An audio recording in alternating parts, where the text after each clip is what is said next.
네, 공수처의 윤석열 대통령 체포가 경호처의 강한 저항으로 실패한 뒤에 야권에서 대통령 경호처 폐지법이 속속 발의가 되고 있습니다. 그 발의의 주인공 가운데 한 분이 신장식 조국혁신당 의원인데 스튜디오에 모셨습니다. 이야기 나눠보겠습니다. 어서 오세요. 네, 안녕하세요. 어제 발의하셨죠? 네, 어제 발의했습니다. 좀 내용을 좀 정리를 해주신다면. 사실은 그렇게 복잡하지 않습니다. 법이 두 개의 법인데요. 네. 대통령경호법하고 그다음에 정부조직법 개정안 두 가지가 나가는 건데요. 네. 지금 대통령실에 소속돼 있는 대통령 경호처를 경찰청으로 옮긴다라고 하는 겁니다. 경찰청으로 옮기는 것이고, 근데 경찰청도 이미 사실은 대통령을 제외해서 국무총리, 국회의장, 대법원장, 헌법재판소장 등 경호를 이미 하고 있습니다. 그래서 요인 경호 업무를 충분히 경찰청이 책임질 수 있다라고 하는 판단이라서요. 대통령 경호법 개정하고 그다음에 정부조직법은 사실상 뭐 그냥 체계 작부 정리 정도다 이렇게 보시면 될 것 같습니다. 그러면 지금 현재 상황은 대통령을 제외한 요인들에 대한 경우는 모두 경찰이 지금 맡고 경찰에서 맡고 있습니다 이미. 그래요? 거기에 예. 추가가 되는 정도가 추가되는 정도입니다. 그렇기 때문에 경찰이 충분한 업무 능력을 가지고 있다 이렇게 봅니다. 그러면 대통령실에서 경찰로 넘겨야 되는 이유를 좀 다시 한번 정리해서 말씀해 주신다면. 그 두 가지인데요. 그 사실은 이 대통령 경호처가 대통령실 직속으로 들어가게 된 이후에 소위 차지철, 장세동 정권의 2인자로 그 실질적으로 권력을 대통령 경호하는 사람이 대통령과 가장 근접해 있고, 대통령이 사실 뭐 대통령실 근무했던 분들 말씀 들어보면 굉장히 의지를 하게 된답니다. 왜냐하면 본인의 생명과 안전을 최종적으로 책임져 줄 사람이다라고 하는 것 때문에 그렇죠. 예. 그 생명과 안전을 위해서도 그렇고 그다음에 가장 가까이서 항상 이야기를 할 수 있는 사람이라서 권력의 2인자로 실질적으로 행사하는 이런 일들이 벌어져 왔다는 거죠.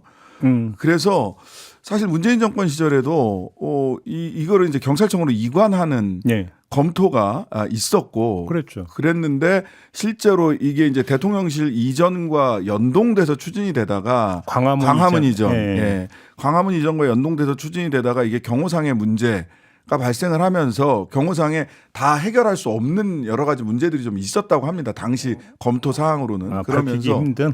예. 경호처장을 장관급에서 경호실장이었죠 예전에는. 예. 그래서 경호처장으로 차관급으로 낮추는 정도의 조치를 했던 것으로 이렇게 이제 저희들이 파악을 하고 있고요. 일부 보도를 보면 그 공약으로 했다가 나중에 그게 좀 후퇴가 됐던 데는 네. 이게 이제 이 수사권 조정 문제가 있었잖아요. 네. 수사권 조정 문제가 있는데 이게 그러니까 그 경호 기능을 경찰로 넘겨버리면 경찰이 너무 비대화되는 거 아니냐 이런 좀 우려도 있었다고 하던데 그런 어떻게 우려도 저는 있었다고 보고요. 그 부분에 대해서 저희 그 조국혁신당이 검찰개혁 4법을 내면서 예. 그 검찰은 공소청으로 기소하고 공소유지만 담당을 하고 경찰이 일반 수사를 하고 대신 한국형 FBI라고 하는 중대범죄수사청을 법무부 장관 산하로 그래서 저희들은 조정을 해놨습니다. 행안부 장관, 경찰은 행안부 장관 산하에 있는데 일반 수사는 경찰이 다 하라는 거죠. 대신 그 부패, 경제, 공직선거법, 방위사업, 마약, 대형 참사범죄 등의 6개 범죄에 대해서는 법무부 장관 산하의 중대범죄수사청, 한국형 FBI로 수사권을 구분을 하는 수평적으로 좀 구분하는 것까지를 포함을 해서 예. 검경 수사권 조정이 이루어져야 된다. 자칫하면 정말 또 경찰이 이승만 시절에는 경찰이 훨씬 셌거든요. 그럼요. 전두환 때도 경찰이 사실은 더 셌어요. 그죠. 검찰보다 경찰이 셌죠. 예, 그 영화 1987 보면은 경찰한테 검사가 조인트 맞는 장면 나오잖아요. 그러니까 노태우 정권 시절에 소위 검찰 황태자라고 하는 박철원 검사 출신의 이분 때부터 사실은 검찰이 힘이 세진 거예요. 네, 맞아요. 뭐 대한민국 처음부터 셌던 게 아니라서 그래서 경찰의 비대화도 당연히 우리는 경계해야 된다 이렇게 생각합니다. 이건 좀 이제 기능적 요인이긴 하지만 우리 같은 경우는 이제 그 대통령 경호 엄밀하게 이제 경호의 한 그 갈래인 그 경비에 이제 군이 동원이 되고 있지 않습니까? 네, 그렇습니다. 이게 좀 만일로 경찰로 이관이 되면 이 문제는 어떻게 정리가 될 수 있는 거예요? 저는 이제 사실 경호처 여기도 군에 대한 직접적인 그 명령권이 있는 건 아닙니다. 경호처장에게 그런데 경호 대상 구역, 경호구역 그 선포를 하면 그 범위 안에서 그 지역적 그렇죠. 존인 개념이에요. 그렇죠, 그렇죠. 그 지역적 범위 안에서 경호처장이 군부대에게 그 명령을 할 수 있는 거기 파견된 군에 대해서만 명령을 할 수 있는 건데 사실은 군은 뭐가 있냐면 명령권은 그쪽으로 이관이 됐다고 하더라도 경호구역 안에서 경호처장에게 인사권이 남아 있습니다. 네. 따라서 부적절한 그 불법한 명령에 항명하지 않고 지금과 같은 상황이죠. 항명하지 않으면 인사 조치를 해야 됩니다. 인사 조치를 해서 그 사실 뭐 공무원이나 군이나 인사라는 게 굉장히 중요하잖아요. 개인에게.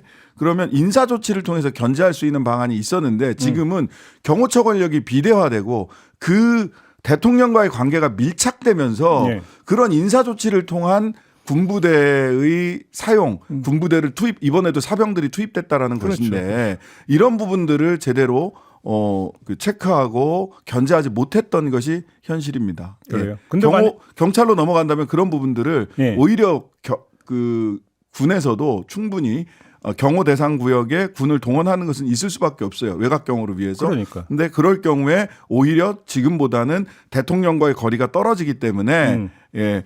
그 군에서도 충분히 인사권을 사용할 수 있을 것으로 예상합니다. 이건 어떻게 보세요? 사실 이 경호처가 그 전에는 비서실장 밑에 있었거든요. 직제가. 네, 그렇습니다. 그랬다가 윤석열 정부가 들어오면서 그걸 대통령 직속으로 바뀌어버린 거죠. 바꿔버린 그렇습니다. 거잖아요. 바꾸고 삼실 체제를 만들었죠. 그러니까요. 그러니까 정진석 실장이 그거는 제 관할이 아닙니다라고 얘기를 해버릴 수 있는 핑계거리가 그렇죠, 그렇죠. 돼버린 거죠. 그렇죠. 예. 그러니까 여기서 오히려 그러니까 폐해가 더 극심해졌다고 볼 수 있는 측면은 없을까요? 그런데 그거는 이제 만약 그 대통령 실장, 소위 과거로 얘기하면 이제 비서실장이 직접 관할을 하면 실은 비서실장과 아마 경호처장 간의 차지철 때 생각을 해보면 그 권력 다툼이 있을 수도 있고요. 대통령실로부터 떼어놓는 것이 사실은 경호 업무를 보다 사병으로 전락하지 않게 하는. 네. 예. 알겠습니다. 이 관련 그 법률 개정안이 몇 개가 발의가 됐다고 민주당 의원들도 발의를 했던데 네네. 다시 어떤 그 통합 조정이 좀 되는 겁니까? 뭐 대동소이하고요. 운영위원회에서 제가 이제 운영위원인데 예. 국회 운영위원회인데 예. 아마 그 대안을 마련하기 위해서 그 법안 소위에서 충분히 조정이 돼서 예. 법안이 운영위 전체 회의로 넘어가게 될 것으로 보입니다. 이럴 때는 뭐 통합 심사를 하니까요. 그렇죠. 예. 그래서 국회를 통과를 했다고 하더라도 거부권을 또 행사하지 않겠습니까? 지금 상황에서 거부권을 최상목 권한 대행일지 누가 될지 모르겠습니다만은 예. 행사하는 것이 쉬울까 저는 뭐 그런 의문이 있고요. 네. 그다음에 만약 그 최상목 권한 대행이든 누구든 지금 현 정부의 그 적자 내지는 서자들이 계속해서 거부권 행사를 한다면 저는 탄핵 심판 이후에 차기 정부에서라도 본회의를 통과시키고 또 거부권 행사 없이 조정이 될 거라고 생각합니다. 근데 오히려 역으로 보면 만약에 윤석열 대통령에 대한 체포영장이 집행이 되고 나아가서 구속이 만약에 이루어진다면 대통령 부재 상황이 돼버리잖아요. 네네. 그러면 오히려 이 법률 개정의 환경이 더 조성이 된다고. 더 좋습니다. 그래서 저는 그 나중 말고 지금 당장 해야 될 몇 가지 개혁들이 있다라고 봅니다. 네. 첫 번째는 윤석열 대통령이 거부권을 행사한 법안들, 네. 특히 노조법 2조 3조 얘기하는 노란봉투법. 그다음에 방송사법 이런 부분들은 물론 보완을 해야 될 필요성들도 있습니다. 하지만 예. 그 대통령 탄핵되고 나면 그 60일의 대선 기간 동안이라도 지금 당장 우선 불가역적 상태를 만들어 두고 조금 더 심의가 필요하다면 다음 정부에서 더 심의하는 과정을 거치는 게 좋겠다. 불가역적 상황이라는 거 어떤 걸 말씀하시는 거예요? 일단 법안을 방송사법도 또 노란봉투법도 공포까지 해버리는. 공포까지 하고 예. 이게 물론 충분히 심의해서 더 이상 그 개정의 필요성이 당장 나오지 않을 정도로 하는 것이 더 중요하기도 합니다. 평상시에는. 그런데 우리가 박근혜 탄핵 이후에 문재인 정부 들어서면서 나중에라고 개혁과제를 뒤로 미뤘다가 그 개혁과제가 특히 방송사법도 그랬고요. 개혁과제가 실제로 4년 동안 실행되지 않은 것도 저희들은 봤습니다. 그런 역사의 교훈이라고 하는 것을 놓고 봤을 때 개혁과제 같은 경우는 다 하자는 건 아니지만 몇 가지 개혁과제, 특히 노란봉투법과 방송사법에 대한 광범위한 국민적 동의가 있기 때문에 지금 당장 해야 될 것이 있고 네. 경호처 개혁도 그러한 것 중에 하나다라고 생각을 합니다.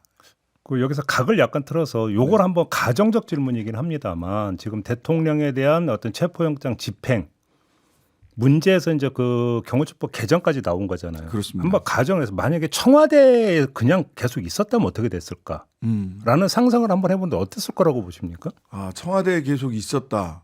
사실 청와대는 지금 관저보다 어쩌면 더 어려운 접근이 더 어려울 수도 있잖아요. 더 어려운 곳일 수도 있습니다. 그런데 예. 아주 현실에서 놓고 보면 뭐냐면요. 지금의 대통령실은 요도라고 흔히 얘기하는 작전하기 전에 지도를 그리는데 네. 그거 그리기가 되게 어렵습니다. 주택가에 있으니까. 예, 그런데다가 예. 거기 가본 사람이 몇 안 돼요. 근무를 해본 사람이 몇 안 돼요. 오직 현재의 경호처만 이 요도를 그릴 수 있는 사람들입니다. 1차 집행에서 그나마 이제 지형은 좀 이제 숙제가 됐다 이렇게 예. 이러는 거죠. 예, 근데 이제 대통령실은 사실은 더 요새화돼 있는, 과거에 참 청와대는 더 요새화돼 있는 건 맞지만 어디에 어떻게 동선이 만약 대통령이 움직인다면 동선과 그다음에 요도를 그릴 수 있다는 거죠. 작전도를 충분히 그릴 수 있습니다. 그래요. 예. 알겠습니다. 자, 이제 법률 개정 문제는 그 정도로 하고 지금 경호처가 저렇게 완강에 나서는 거 네. 어떻게 보세요? 우선 윤석열이라고 하는 대통령의 무도함이 가장 큰 원인이고 역시 그 요인이 그 요인이 가장 크죠. 예. 우두머리가 저렇게 버티면 예. 사실은 모든 뭐 전쟁이든 무슨 뭐 작전이든 간에 경찰이 무슨 체포를 한다, 조폭을 체포한다라고 하더라도 우두머리가 얼마나 완강히 버티느냐에 대한 것이고 이런 데다가 그 양반들은 이제 국민의힘이라든지 이런 손발이 있어서 여론전도 함께 하고 있거든요. 예. 그래서 국민들을 그 앞으로 불러 모으고 있고 그 앞에 가서 으쌰으쌰를 국민의힘 44명의 의원들이 가서 도시락 먹고 오고 이런 일들을 벌이고 있기 때문에 예. 역시나 가장 큰 문제는 윤석열이라는 사람이고요. 그다음에는 박종준 경호처장은 박종준 혼자 존재하는가 김용현 경호처장과 손발을 맞췄던 그 과정에서 저는 윤석열과 일체화된 공범, 내란 공범이라는 생각을 합니다. 네. 왜냐하면 매우 중요했던 모임들이 소위 삼청동 안가, 삼각지 안가 등에서 경찰과 군 관계자들 그리고 법적인 검토를 해야 될 사람들을 다 불러 모아서 회의를 했단 말이죠. 근데 이 회의를 소집하고 안가로 안내하는 역할을 박종준 경호처장이 다 했다라고 알려져 있습니다. 예. 내란 공범입니다. 예. 지금 범죄 운명 공동체가 되어 있는 상태라는 거죠. 그런데 어찌 보면 아까도 말씀드렸습니다만 이게 경찰청으로 좀 이관돼서 거리가 있다면 내란 공범이 되거나 내란 공범이나 부하 수행자가 되더라도 이렇게 운명 공동체까지 가기는 어려웠을 거예요. 그래서 두 번째는 김용현, 박종준이라고 하는 인적 요인이 굉장히 크다고 생각합니다. 그래요.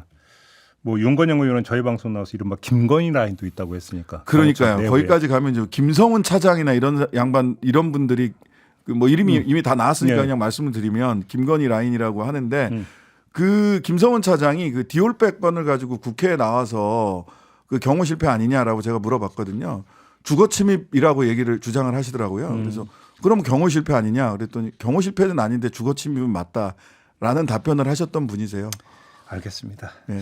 오늘 지금 쌍특검법 재의결이 그 이루어지는 거죠? 네네. 오늘 재의결 결과가 어떻게 나올 거라고 전망하십니까? 저는 뭐 결과는 쉽지는 않을 것이다 현실적으로 생각을 합니다. 그런데 이거를 계속 뒤로 미룰 수는 없거든요. 재의결을 해서 부결이 되면 부결이 되는 대로 가결이 되면 가결이 되는 대로 가결이 되면 뭐 가장 좋은 거고 부결이 되면 실은 외환죄를 포함해야 되고요. 수사 대상으로. 그래요? 예. 내란 특검 같은 경우 지금 내란뿐만 아니라 외환죄 부분이 있단 말이에요. 북한의 전쟁을 유도하려고 했다는 매우 중요한 부분이기 때문에 외환죄 부분을 좀 포함을 하되 대신 추천권 관련해서는 야당이 사전이든 사후든 관여할 수는 있어야 한다라고 생각을 하지만 실제로 모집단 누구를 임명할 거냐 누구를 추천할 거냐에서는 대법원이나 변협 등의 관여를 지금 제3자 특검으로 인정할 수는 저는 있다고 보고요. 예. 이런 부분들이 이제 협의의 대상이 될 수 있을 것 같습니다. 그래요. 만약에 이제 재표결인데 그